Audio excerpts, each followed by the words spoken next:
Yo les gars, j'espère que vous allez bien. Aujourd'hui, on se retrouve pour la dernière saison de Succession, la saison 4. Bon, que dire? Franchement, le titre n'a jamais aussi bien porté son nom. Les Roy me manquaient. J'étais là, oh là là, il me manquait trop et tout. J'avais trop besoin de ma dose et tout des Roy. Pareil, quand je les ai retrouvés, j'ai oublié à quel point ils étaient irritants. Vraiment, ils m'ont saoulé. En 2 minutes. C'était une très bonne saison, sauf que je l'ai trouvé moins intense. Et j'étais moins sous pression, on va dire, que les saisons précédentes. Bon, rentrons dans le vif du sujet. Logan Roy. Déjà, il faut savoir que j'aurais pas pensé à son décès aussi vite. Et d'ailleurs, Brian Scott, alias Logan Roy, non plus. Il pense qu'on l'a fait mourir prématurément et qu'il se voyait plus mourir vers la... Enfin, mourir.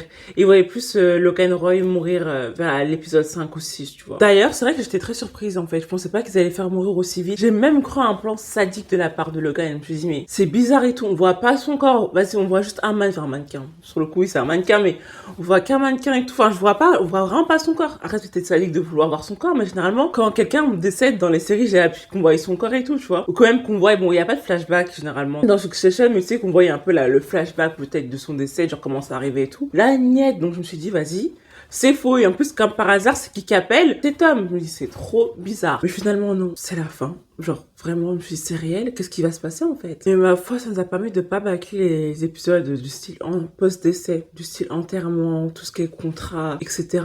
On a pu vraiment être dans le feu de l'action, tu vois. Que si ça aurait fait faire l'épisode 5-6, dernière saison, il aurait resté qu'aux 4-5 épisodes.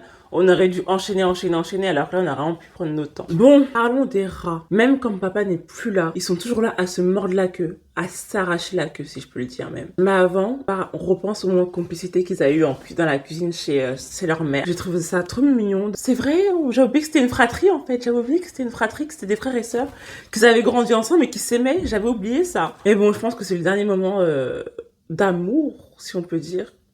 Avant très longtemps, pas le dire le dernier. Pour après, en fait... Quand on repense à cette scène-là, et tu repenses tout de suite au moment où quand ils sont fermés dans le bureau là, quand Shiv pète un plomb, et que là tu les vois tous les trois disputer, tu te dis en fait c'est vraiment que des gamins. Ça a tout tué, genre, tu vois là au moment de cuisine, puis là, franchement je me suis dit mais là le jour et la nuit, c'est trop triste. Et c'est là qu'en fait tu te rends compte que en fait c'est pas possible. C'est pas possible. C'est des gamins qui sont là en fait. Ils sont immatures, ils chamaillent toute la journée. Donc vraiment, en plus devant j'étais tellement gênée parce que moi je pense aux actionnaires, j'étais là mais sérieusement genre la fenêtre c'est littéralement translucide, on voit tout, c'est transparent, on voit tout les gars. Mais c'est tellement pas sérieux, tellement pas. Et en plus ça me rendait encore plus ouf quand j'étais là mais on voit les gars, on voit tout. Et que quand Kendall agresse Roman, je me suis dit mais c'est pas possible. Je me dis c'est pas possible. C'est vraiment lui là qu'on va laisser, un homme qui ne sait pas gérer ses pulsions. Dès qu'on lui dit non, le mec ne sait pas se contrôler. Je suis là mais mec calme-toi. Calme-toi en fait. Et j'étais là derrière, en plus derrière les actionnaires, je fais c'est pas possible, il y a aucune crédibilité, genre vraiment aucune, zéro. Les paroles, en plus je les entendais crier et tout, j'étais trop gênée. Vraiment j'étais gênée au max. Et tu peux pas laisser un impulsif à une tête d'une multinationale, vraiment pas. Moi après je dis ça mais ça se trouve que Elon Musk il est un peu pareil, je me pose la question. Mais en plus Kendall, ce genre de personne, plus il a du pouvoir, puis on peut pas l'arrêter en fait. Le mec il prend tellement la grosse tête. Ça rend ouf. Il en fait qu'à sa tête en fait. Même les bons conseils, il ne les écoute pas. C'est Kendall, c'est une tête de mule. C'est un truc de ouf. Je le déteste quand il est comme ça. Pourtant, de base, Kendall, c'est un personnage qui me fait pitié. Je suis là, mais oh, il me fait toujours pitié, toujours à vouloir prouver à papa. Même les dingueries qu'il a fait dans les saisons précédentes et tout. J'étais là, vas-y Kendall, même si des fois il me rendait folle, mais vas-y Kendall, il me fait de la peine. Vraiment, il me fait de la peine ce mec. Mais quand il a du pouvoir entre ses mains, juste un petit peu, mais oubliez-moi, je le déteste, je ne peux pas le supporter. Après, franchement, le seul moment où il m'a fait de la peine, à la fin en fait. À la fin où, je me dis, c'est vrai que depuis ses 7 ans, il attend ça. Genre, son père lui a dit ça. Et Shiv l'a détruit. Genre, psychologiquement, là, ça y est. Mentalement, tout ce que vous voulez, Shiv l'a détruit. Il ne vit que ça. Il ne voit que ça. Il ne connaît que ça en fait. À quoi il va servir maintenant? Vous avez vu comment il a supplié Shiv? Il avait les larmes aux yeux. Demain vous m'annoncez son suicide, mais je vous crois. Je vous crois. Bon, au moins il repart avec 2 milliards d'euros je crois. Et il pourra être plus présent pour ses enfants. Si ça peut le consoler. Bon, je sais pas si on pourra dire de même pour Shiv. Là, sur le coup, elle sera comme sa mère. Je pense. Elle nous a fait une dinguerie Shiv. Une dinguerie. Déjà, est-ce qu'on est surpris? Moi sur le coup, sans vous mentir, j'ai grave été surprise. Quand j'ai vu ça, j'ai fait, mais non, elle va pas faire ça. Là, en plus, elle part. Devant tous, vraiment, je répète encore, devant tous les actionnaires, devant tous les gens. J'ai fait, mais ils sont cinglés, ces Roy. Est-ce qu'ils se rendent compte des dingueries qu'ils font? Ils sont vraiment pas, comme ils disent, leur père, c'est pas des gens sérieux. C'est pas des gens sérieux. Mais après, quand je l'ai vu dans la voiture avec Tom, j'ai fait ok. J'ai capté. J'ai compris en fait. Non, c'est pas surprenant. C'est pas du tout surprenant. En étant la femme du PDG, elle aura toujours un pied dans l'entreprise, sachant que Tom est manipulable. Il lui demandera toujours des conseils, il lui parlera toujours des trucs et elle arrivera, je pense, à le manipuler, même sans lui dire un conseil, mais dire des phrases pour faire en sorte que t'as vu, il est manipulable. D'ailleurs, c'est pour ça qu'il a été mis là, clairement, c'est clairement pour ça que Tom a été mis là. Alors que si ça aurait été Kendall, le PDG, elle aurait été mise de côté. Kendall n'a jamais pris sa sœur au sérieux. À chaque fois que sa sœur donnait un conseil, il l'écoutait pas. Bon, après, vous allez me dire, à propos de Lucas, j'avoue, t'es là, mais mec, écoute ta sœur et tout, ce truc, elle a des bons conseils. Mais là, sur le coup, j'avoue que Lucas, vraiment, l'a vraiment mise à l'envers. Lucas, il a vraiment mise à l'envers. Et que là, vraiment, elle est zéro point tes chiffres. Sur le coup, après, elle se fait toujours avoir, quand on repense aux épisodes précédents, enfin aux saisons dernières du moins, elle se fait toujours avoir. Est-ce parce que c'est une femme? Personne ne la prend en sérieux? Je sais pas. Mais sur le coup, j'aurais bien voulu voir ce que ça aurait donné. Après, est-ce que le coup de poignard était prémédité? Je pense pas. Parce que quand elle arrive avec ses frères dans l'entreprise, elle arrive, tac, ils sont déter et tout. Hop, hop, hop. Allez, ces Écossais, on va les renvoyer chez eux et tout. Caroline elle-même lui dit, enfin, bonne décision, vous avez pu mettre des coups de poignard. Bah après, quand ils arrivent dans le bureau de leur père, Shiv, elle quitte la salle, puis après on la revoit. Elle a plus la même détermination, c'est plus le même mood. C'est pas la Shiv qu'on a vue tout à l'heure. Elle a le visage fermé, sans expression en fait. Elle était plus là. Et même Tom, quand il revient, il a pas l'air surpris en fait de la décision de Shiv. Alors que juste avant, Shiv, elle a envie de tuer Tom, tu vois. Je pense pas que c'était prémédité. Je pense qu'il y a dû avoir un marché. Bizarrement, c'est la seule saison que je l'ai appréciée, Shiv. Toutes les saisons dernières, elle m'a rendu ouf. Je sais pas, il y avait un truc chez elle que j'aimais pas.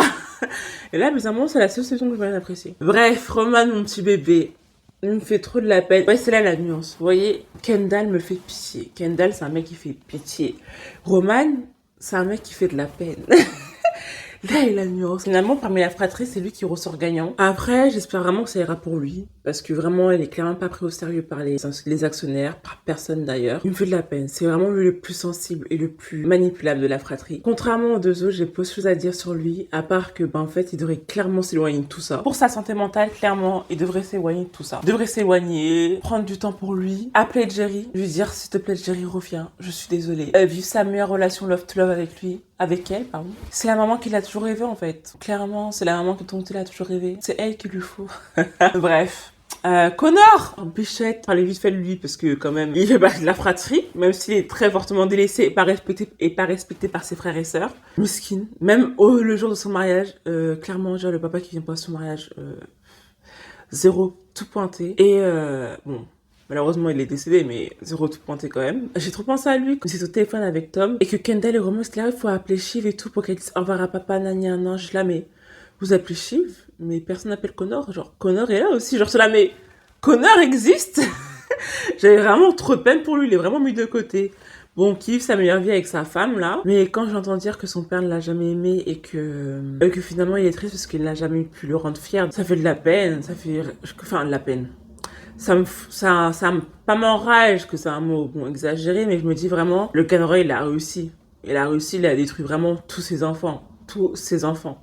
C'est un truc de ouf, il en a pas raté un. Bon, je voulais parler de Tom, mais ce mec m'énerve depuis le départ. Bon, j'allais dire au début, il me faisait de la peine avec Shiv et tout, mais en fait, non, il m'énerve avec sa relation sado, là. Sado-maso avec Shiv, un peu là, cette dernière saison, ils m'ont un peu cassé les coronets, ces deux-là.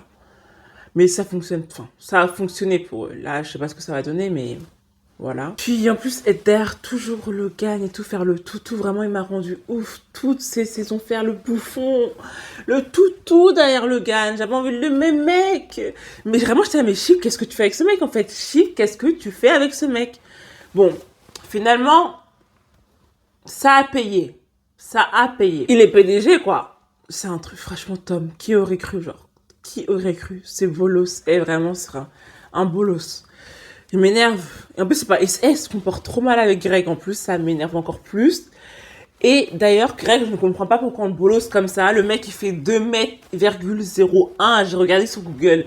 Le mec fait 2,01 m et tout le monde le bolosse comme ça. Greg, fais-toi respecter un peu. Fais-toi respecter. C'est pas possible. On pourrait parler de tant de choses. Carl et Frank pourront enfin prendre leur retraite. Et Hugo aussi, je crois très fortement. D'ailleurs, en parlant de E3 là, plus Jerry, vous pensez pas, j'ai vu un truc sur internet et tout, une petite théorie, qu'en fait, le testament où il avait écrit Nogan, où il avait écrit Kendall dessus, en fait, c'était pas la suite, je pense que c'était pas la suite, je pense que c'était le début du papier, et qu'en fait, il y a une deuxième page, et qu'ils ont pas gardé, parce qu'ils ont dit qu'est-ce qu'on fait, est-ce qu'on la détruit, est-ce qu'on la détruit pas. Après, en fait, on n'a pas vu concrètement ce qui s'est passé en fait. Est-ce qu'ils l'ont gardé? Je trouve ça bizarre, parce que pour moi, je suis désolée, mais le Kendall là, pour moi, il est barré. Le Kendall Roy là, pour moi, il est barré, et qu'après, il a eu une autre décision. Je sais pas, franchement, je sais pas ce que vous en pensez. Est-ce qu'ils ont gardé le vrai testament, enfin le vrai testament, la suite du testament? C'est seulement la seule et unique page. Point d'interrogation. Enfin bref, c'était une très bonne série en tout cas. J'ai jamais été aussi intéressée par les affaires que là, jamais. J'étais concentrée, comme si c'était mon entreprise. Non, jamais. Quand vous avez vu comment, là, je parlais, j'étais là, mais les actionnaires, qu'est-ce que vous pensez, les actionnaires? Tellement j'étais à fond dedans. Bref, j'ai eu ma dose d'héroï, ça y est. En vrai, le papa, il était plus là. En vrai, de vrai, il m'énervait, le gars, mais son absence, en vrai, me manquait. Brian Scott, c'était vraiment, enfin, pardon, un homme vraiment très charismatique. Il a vraiment très bien, même eux tous d'ailleurs, ils ont très bien joué leur rôle et clairement, ils méritent tous des Oscars en fait. J'avais oublié quand c'était que de l'acting. Ils ont tellement bien joué, surtout l'épisode quand ils ont appris le décès. Vraiment, c'était tellement bien joué. Chapeau aux acteurs, vraiment. Les expressions, bon, comme d'habitude, le décor, la musique, ça, tout est génial, mais vraiment, tout ce qu'ils nous ont fait ressentir, j'ai adoré. Et j'allais oublier, moi après je sais pas si on pourra le prendre au sérieux encore Kendall ou pas. Et même les showrunners ils ont mis ça de côté. Ils ont pas vraiment étalé ça. Kendall s'est vraiment embêté son monde. Genre il est vraiment revenir et tout. Même si c'est de l'énergie et personne ne le prendra au sérieux. Moi à sa place vraiment j'aurais rien dit. Mais vu que c'est une lanceuse d'alerte, faut pas oublier en fait que Lucas est dans la sauce en fait. Faut pas oublier que le mec il a reçu les débats là où ça quoi déjà? Sa community manager je crois c'est ça. Le mec, il a fait des dingueries. C'est un peu de l'harcèlement à ce stade-là, en fait. Ce n'est plus l'harcèlement, même quand l'emprise qu'il a sur elle, c'est n'importe quoi. Et de plus, les chiffres en Inde, il a fait des dingueries, des faux chiffres et tout. Ça, c'est des trucs, ça passe pas du tout. Pas du tout. Mais bon, après, Franck, quand Kendall lui en a parlé, il voulait juste prendre sa retraite. Donc, clairement, lui, il a dit non. Genre, je veux de l'argent, moi. Si on part avec l'argent, ça reste leur problème. Moi, je veux juste prendre ma retraite. On va déjà aux Bahamas, en fait. Pour le problème, je m'en fous. Certes, c'est la dernière saison, mais en fait, il y a tellement de possibilités, en fait, s'ils veulent continuer. Comme là, je viens de parler de ça. Vraiment, si Kendall est vraiment embêté son monde, il veut parler de ça, même si, bon, comme je vous ai dit, je pense pas. Il y a même plus de crédibilité à mes yeux, tu vois. Il a vraiment plus de crédibilité auprès de personne. Il y a ça, on pourrait continuer là-dessus. On pourrait continuer sur la suite du bain. C'est pas la bonne feuille, par exemple, du testament. Avec Shiv, quelle marche elle a pu conclure avec la bande de Lucas et tout blabla. Enfin, il y a tellement de possibilités. Mais bon, je pense que c'est la fin. Ma foi, dites-moi, j'attends vos retours. Dites-moi ce que vous avez pensé de la saison, même de la série carrément. Je vous dis à bientôt. Ciao.